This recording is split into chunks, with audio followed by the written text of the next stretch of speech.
आत्मीय विद्यार्थियों, मैं हूं डॉक्टर चंद्र कुमार जैन। आज आपसे हिंदी अध्ययन के अंतर्गत विशेषकर भाषा के अध्ययन की दृष्टि से संपर्क भाषा हिंदी पर विशेष चर्चा करने जा रहा हूं। हमारा विषय है संपर्क भाषा के रूप में हिंदी। आप सभी जानते हैं कि हिंदी के प्रयोग के विविध रूप हैं। लिखित रूप में और मौखिक रूप में हम हिंदी का प्रयोग करते हैं। एक आयाम है साहित्यिक हिंदी का आयाम, तो दूसरा है प्रयोजन मूलक हिंदी का क्षेत्र। राजभाषा, राष्ट्रभाषा, संपर्क भाषा, मीडिया की भाषा, विज्ञापन की भाषा, ऐसे न जाने कितने क्षेत्र हैं। जैसे जैसे सभ्यता विकसित होती जा रही है, संचार विचार के युग में जैसे जैसे पूरा परिवेश एक विश्वग्राम में बदलता जा रहा है और बदल ही गया है, हम देखते हैं कि भाषा के प्रयोग के क्षेत्र भी बढ़ते जा रहे हैं। उनमें से संपर्क भाषा पूरे देश को एक सूत्र में जोड़ने वाली एक बहुत महत्वपूर्ण कड़ी है। और भारत देश के संदर्भ में तो हिंदी भाषा को लेकर यह कड़ी और भी मजबूत थी और मजबूत होती जा रही है।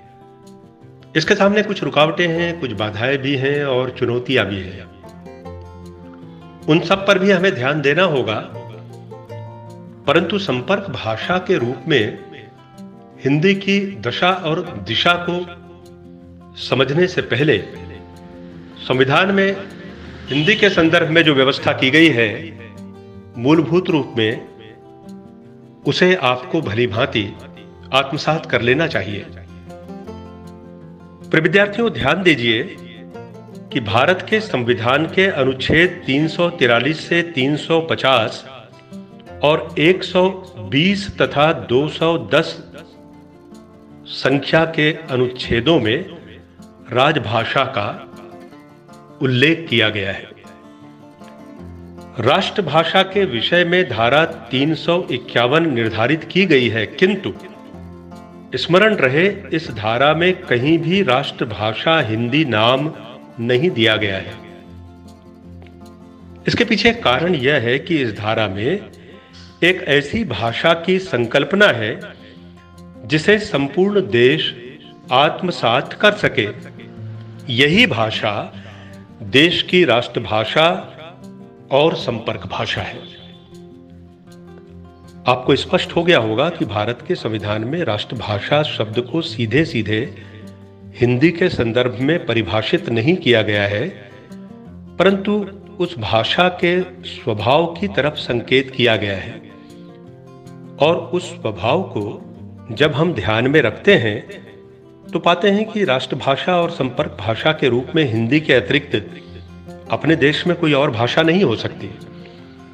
देश की भावना और देश के लोगों का संप्रेषण सब कुछ इसी भाषा पर निर्भर करता है, जिसे हम हिंदी के नाम से जानते हैं और अपने जीवन का अंग भी मानते हैं। इस भाषा का मौखिक रूप इतना प्रभावशाली है कि वह पूरे देश की भाषा बन जाती है। पूरा देश उस भाषा में सोचता है, उस भाषा में बोलता है, उसमें चिंतन करता है। यह भाषा एक ऐसी संकल्पना है जिसे संविधान ने परिभाषित तो किया, किंतु उसे नियम और कायदे में बांधना संभव नहीं हो सका, क्योंकि राष्ट्रभाषा किसी भी देश की भावनात्मक उपज होती है। इससे आपने क्या समझा? विद्यार्थियों, मैं आपका ध्यान आकर्षित करना चाहता हूं और स्पष्ट करना चाहता हूं कि संपर्क भाषा के रूप में जब हम हिंदी को देखते हैं तो उसका राष्ट्रभाषा का स्वरूप उभर कर सामने आता है और राष्ट्र के लोगों को भावना के स्तर पर, भावों के स्तर पर, संवेदना के स्तर पर जोड़ने वाली भाषा यदि हमारा लक्ष्य हो तो हिंदी के अतिरिक्त और किसी भी भाषा की तरफ हमारा ध्यान नहीं जाता है। प्रिय विद्यार्थियों, अब तक आपको स्पष्ट हो चुका होगा कि अपनी सरलता के कारण और तेज गति से सीखी जाने योग्य भाषा होने के कारण हिंदी का महत्व सर्वोपरि है। राष्ट्र के एकीकरण के लिए वह सर्वमान्य भाषा के रूप में बहुत शक्तिशाली है और उसके महत्व को केवल शब्दों में व्यक्त करना संभव ही नहीं है। जहां तक उसके संपर्क भाषा वाले रूप का प्रश्न है, मैं आज के इस विमर्श में दो विद्वानों के मंतव्य से आप सभी को जोड़ना चाहता हूं। यदि आप ध्यानपूर्वक सुनेंगे तो संपर्क भाषा का स्वरूप तो आपके मस्तिष्क तक, आपके मन तक पहुंचेगा ही, उसका बोध भी आपके हृदय में स्पष्ट रूप से समाहित हो सकेगा। नागरी प्रचारणी सभा नई दिल्ली के सुपरिचित व्यक्तित्व श्री सुधाकर पांडे लिखते हैं, हिंदी भारत की राजभाषा है और उस देश में लोग संपर्क भाषा के रूप में उसे प्रतिष्ठित मानते हैं। भारतीय भाषाओं से परस्पर आदान प्रदान का सार्वभौम माध्यम राष्ट्रीय स्तर पर हिंदी हो, संपर्क की दृष्टि से इसका आशय यही है। देश के भीतर हिंदी संपर्क भाषा है, किंतु विश्व के मंच पर वह भारत के मूल व्यक्तित्व की अभिव्यक्ति का माध्यम भी है। भारत की अपनी भाषाएं श्री संपन्न है और गुणधर्म से मंडित हैं। हिंदी देश के हृदय प्रदेश की भाषा है और अधिकाधिक जनों की वाणी भी है। आगे स्पष्ट होता है कि हिंदी का जन्म ही संपर्क से हुआ है और उसके विकास की कहानी यौगिक रही है। जोड़ने का काम कठिन है, यह कार्य हिंदी ने सदा कर दिखाया है।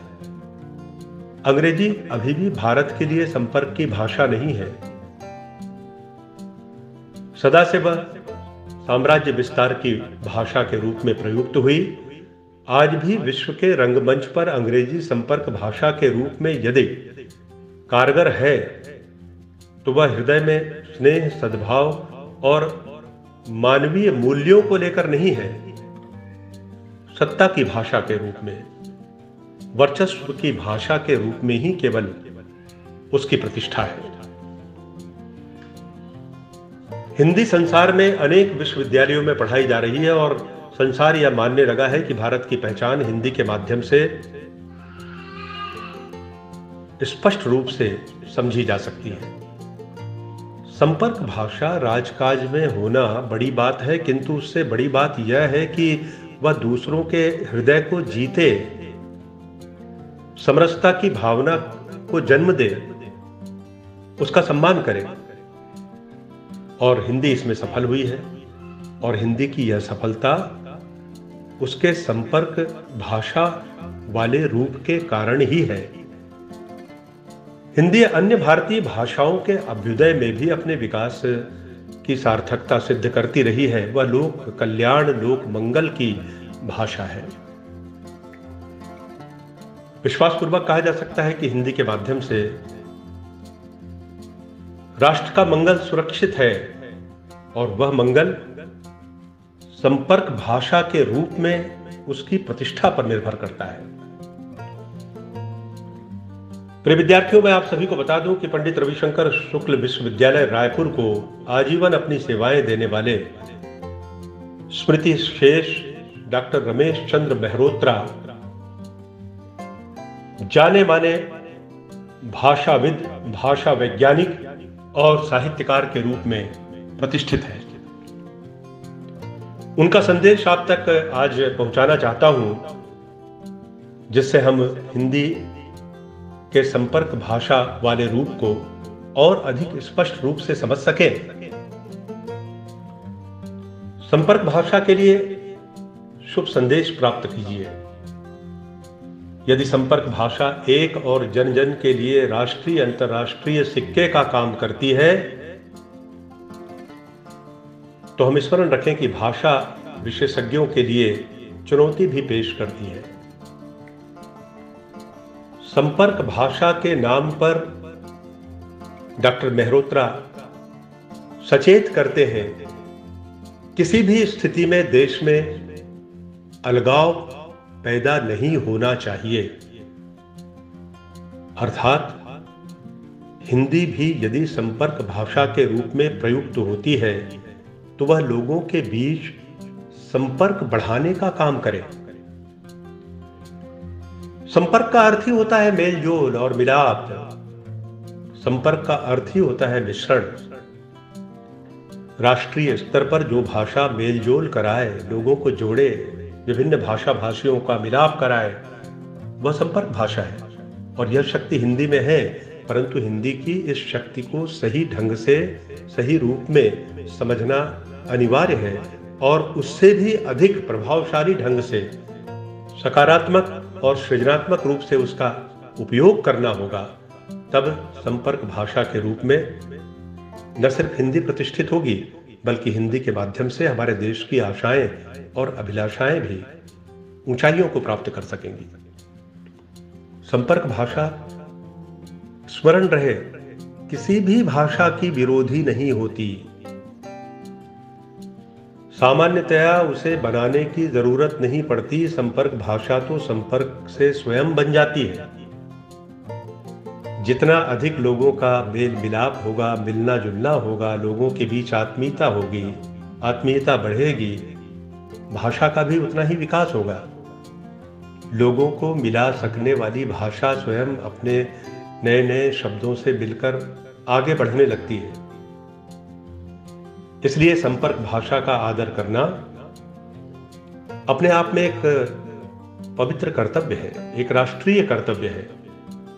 और संपर्क भाषा को समझना और उसे अपने जीवन में आत्मसात करके उसका प्रयोग करना अंततः राष्ट्रीय एकता में योगदान करने के समान है। आप सभी को बहुत बहुत शुभकामनाएं।